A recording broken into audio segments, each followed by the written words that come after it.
رجعنا لكم مشاهدينا بعد الفاصل، وضيفتي لليوم رائدة أعمال ذات طابع اجتماعي اتخذت من خدمة المجتمع رسالة وهدف يوم قررت وقدرت تمثل المملكة في اليونسكو هالسنة بشكل مختلف ومغاير عن العادة.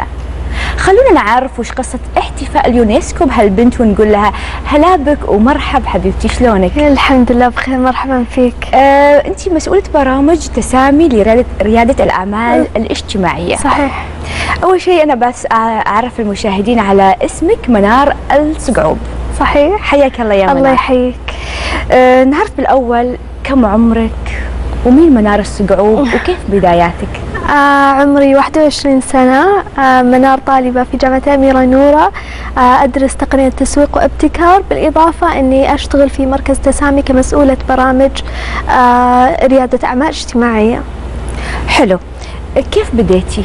شو كانت البداية؟ والله بصراحة البداية كانت من طفش، ويعني كنت أحتاج إني أسوي شيء في وقتي وأشغل وقتي، والحمد لله توفرت لي فرصة إني أتدرب في الصيف في انترنشيب أو تدريب صيفي، ومن هناك تعرفت على مجال التطوع في البداية، ومن التطوع المستدام أو التنمية المستدامة. حلو. كيف تم اختيارك كسفيرة للشباب السعودي في اليونسكو؟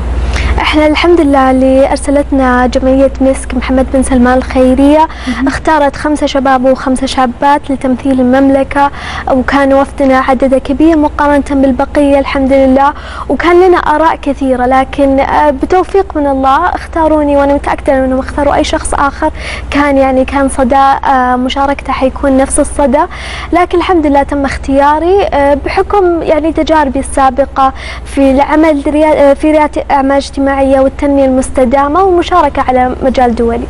ما شاء الله، ألف مبروك. يعني هذا حدث كثير مهم حقيقة، وأكيد راح يكون محوري في حياتك.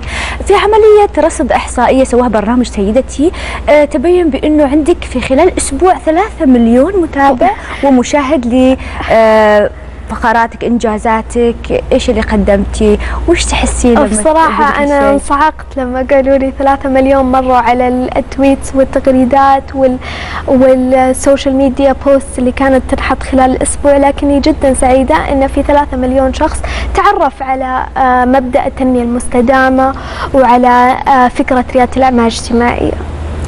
ما شاء الله. طب منار، يعني أنا الحين بما أنك أنت مهتمة وملمة بريادة الأعمال الاجتماعية، ودي تعرفين المشاهدين إيش يعني ريادة أعمال اجتماعية؟ إيش تخصصكم؟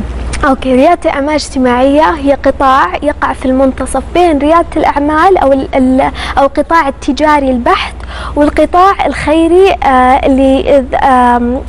اللي يعمل على تحسين المجتمع. ففي القطاع التجاري ياخذ من الاستدامة المالية، فيكون مشاريع تدعم نفسها ماليا، ومن القطاع الخيري تكون مشاريع ذات تأثير على المجتمع. فهو حل رائع بصراحة، ممتاز لمشاكل المجتمع. يعني لو بحكيكي عن القطاع في المجال في السعودية، عندنا ندفع تقريبا 29 مليار ريال سنويا لمكافحة مشكلة الفقر، لكن هذه 29 مليار ريال مع انها تندفع وقاعدة توصل للناس ولسه ما قاعدة تأثيرها غير مستدام، لأنها العطاء فقط يعني مو كفاية، لازم التدريب والتعليم والاستثمار، إنشاء مراكز، إنشاء استثمار في الناس نفسهم بدل بس العطاء العيني. يعني ما تشوفين انه ما زالت مثل ما تفضلتي وقلتي انه في ما قاعده توصل لكل الناس، او يمكن هو ما في اعلان لهذه الجمعيات وهذه المؤسسات، ما في اعلان كافي، انه ما زالوا الناس يعانون من الفقر، وما زالوا في ناس يدورون على وظائف وما هم بعرفين شلون يوصلوا لها. اي صحيح، لا ما اختلفنا، لكن ريادة الأعمال الاجتماعية هي تكون حل ممتاز تغطي مشكلة المشاكل الاجتماعية بانها تخلق وظائف، تخلق مجتمع فعال ومنتج بدل ما مجتمع بس يستهلك. حلو. كيف تقرأين هالمجال في السعودية؟ كيف تشوفينه؟ بصراحة الحمد لله احنا في عملنا في مركز تسامي ريادة الأعمال الاجتماعية قاعدين نحاول نعمل، طبعا في مراكز أو بدأ يطلع مراكز وبدأ يطلع أثر ومؤتمرات في المنطقة العربية، هو شيء مرة ماشي في المغرب العربي، في مصر، في لبنان، لكن الحمد لله بادين احنا الحين نستقبل الشباب والشابات لتقديم على برامجنا على أساس يطلعون كرياديين أعمال اجتماعية.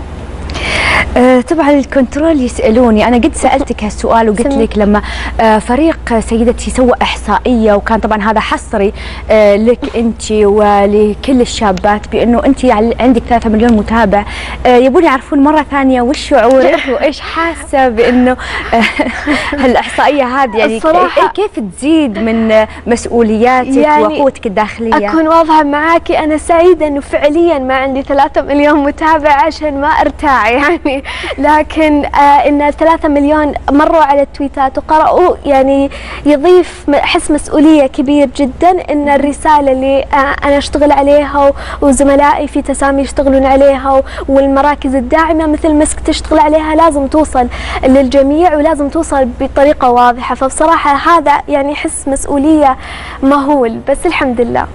فعلا النجاح دائما والمتابعة من الناس تحسسك بمسؤولية كبيرة، تقيدك أحيانا وأحيانا تعطيك أكثر وتخليك أكثر نجاح. أنا أتمنى لك أكيد كل التوفيق، وأتمنى يعني طبعا إحنا نرجع لموضوع ريادة الأعمال الاجتماعية. هل أنت تشوفين بأنها في تنامي وفي إقبال عليها، أم أنه لا يعني مرات والله الحمد لله احنا قاعدين نشوف الاثر وكيف في ازداد الاقبال على رياده الاعمال الاجتماعيه، مثل من خلال مثلا برنامج كل للمبادرات الاجتماعيه نطرح مشكله على المجتمع، نطلب منهم يرسلون لنا اجوبتهم بحلول، يملؤون فورمز. قاعده توصلنا اعداد كبيره من الناس اللي قاعده تشوف. احنا الهدف الكبير انه يتحول المجتمع من او يتحولون الشباب من ناقدين فقط، يعني من ناس بس تتحلطم وتنقد زي أول، الناس تاخذ ستبس أو تاخذ خطوات عشان تحسن الوضع. يعني شلون راح تساعدون هالناس هذول على اتخاذ خطواتهم؟ احنا في برامجنا نقدم الدعم المادي والمعنوي، نقدم المنتورشيب أو الإرشاد، نقدم تطوير وتدريب مهارات للي يقدمون على مسابقاتنا ويربحون. وبصراحة يعني نشوف الفرق بالناس قبل لا يبدأون وبعد ما يبدأون، وكمان اللي يقدم وما يربح تجربة انه قدم امام لجنة حكام بالعادة يعني تزيد تضيف الخبرة الشخصية، وكمان تعلمه انه يتعلم ايش ياخذ الفيدباك من المختصين، انه ايش ممكن يعدل ويحسن في افكاره. حلو، يعني كثير يعني هالدورات هذه قاعدة تفيد الناس، وخاصة عندكم يعني تنمون مواهبهم وقدراتهم. طريقة التواصل معاكم كيف؟ طبعا احنا دائما مستعدين نستقبل الاستفسارات. عندنا ايميل، عندنا @تسامي SA، في تويتر حقي اسوي لهم دائما ريتويت. موجودين احنا في كل مكان، يعني ابحثوا تسامي مسابقة كن وفي جوجل ويطلع لكم، ونتمنى تقدمون لاننا يوم الخميس ان شاء الله بنقفل هذه الجولة، ننطلق مع الرياديين والمستقبليين. يعني اخر موعد هو هذا الخميس، بعدين نبدأ جولة اخرى بعد فترة. احنا ننطلق. طب كانت في صعوبات عندكم من بداية لما بديتوا بهالمشروع هذا؟ كانت في مشاكل تواجهكم؟ والله دائما الدنيا لا تخلو من مشاكل، واحنا في تسامي نحتفل بالفشل لانها خطوة رائعة اننا نتعلم منها. مثلا مشاكل اللي واجهتنا اننا نوصل للناس ان افكارهم مو سخيفة، لانه اي فكرة ممكن تتحول لشيء كبير ورائع. دائما البنات مثلا اذا او الشباب يطرحون انه مثلا يقولون والله هذه مشكلة، يقول خليك اصلا انت ما تقدر تسوي شيء، وهو فعليا انه كل واحد قادر انه يحدث التغيير. ان الشباب يستثمرون في انفسهم، يعطون نفسهم الاهميه وما يكونون يهمشون افكارهم، كانت تحدي مره كبير. أكيد، وتحدي كبير أيضا بالنسبة لكل العالم لما يقدمون خطوة إيجابية في حياتهم، يسوون تغيير محوري ومفصلي في حياتهم، يكون هذا التحدي الكبير مع ذاتهم. كيف كان التحدي الكبير مع ذاتك لما أنت كرمتي وكنتي في اليونسكو كذا نجمة ملعلعة تمثلين السعودية؟ تسلمين. بصراحة كانت يعني لحظة يعني التغيير في حياتي. طبعا إن كانت مشاركتي للقصة اللي خضتها أنا والناس اللي شاركوا في رحلتي، أخواتي وصديقاتي وصحباتي والناس الداعمة والمراكز، كلهم أحسهم دفعوني لهذيك اللحظة. يعني كل الناس اللي شاركوا في إثراء معرفتي خلال هذه الرحلة البسيطة. طبعا أنا مو أكثر واحدة خبيرة، لكن بتوفيق من ربي حصلت لي الفرصة أني أتحدث، وبإذن الله الحين في عين على السعودية في مجال ريادة الأعمال الاجتماعية، وأتمنى أن أشخاص كمان آخرين يطلعون يتكلمون يتكلمون عن تجاربهم. جميل جدا. احنا يوم كنا نتكلم في يمكن 3 حلقات سابقة كنا نتكلم عنك ونحس ونقول انه فعلا انت مثال مشرف للمملكة. وش تبين توصلي له؟ ايش بعد؟ والله اللي ابغى اوصل له ان كل شيء انا ما يعجبني اعدله في يدي، واني ما انتظر احد يسوي لي شيء. اتمنى ان كمان اوصل ان كل اللي حولي يكونون يشاركون في نقاشات هادفه وبناءه، مو بس ناقده. والحمد لله احنا التمسنا الملاحظات ان كانت ردود الفعل على مشاركتي الحمد لله كانت ايجابيه يعني من كل الاشخاص، فهذا يعني نقله اجتماعيه رائعه. فأتمنى أن الأكثر من البنات والشباب يشاركون على مستوى عالمي، لأن العالم كله مو متوقع إيش ممكن يطلع مننا. صح. وإحنا بدورنا هنا في برنامج سيدتي أكيد نساعد كل المبدعات، ولازم يسلط عليهم الضوء. وفريق الإعداد ما قصر ما شاء الله دائما على متابعة وعلى علم بكل شيء جديد من المبدعات السعوديات، من سواء من فتيات أو سيدات. العموم شكرا لك منار السقعوب، نورتينا اليوم. يعطيك العافية، وشكرا على إعطائي هذه الفرصة للتحدث. يعطيك العافية. نورتينا حبيبتي. مثل ما شفتوا مشاهدينا، منار كانت موجودة معنا منورتنا وتكلمت عن أشياء كثير. للي فاتت الحلقة يقدر يشوفنا على اليوتيوب. واترككم الحين مع الصديقة والزميلة دلال والشيف لولو مع فقرتهم، لكن بعد الفاصل.